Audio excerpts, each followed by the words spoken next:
Here we are up at the top of the Heli tower again, trying to address a few maintenance items. Don't really have a lot of foot room here, so gotta wiggle this with my knee. Notice that was just flopping around.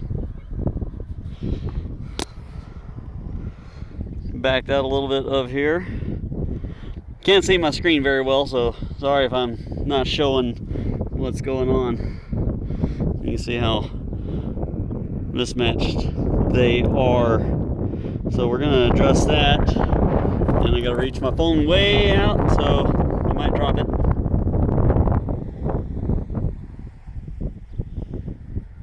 I'm just doing really good with blade tips lately.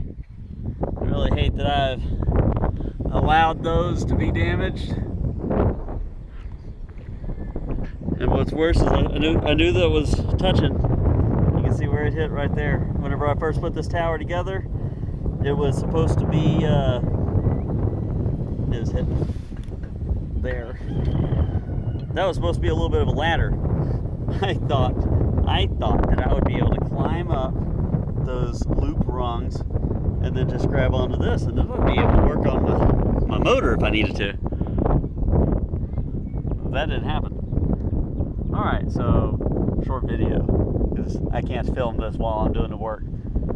If there's not another video following this up, because it's uploading right off my phone, I fell off the tower and died. Have a nice day, guys.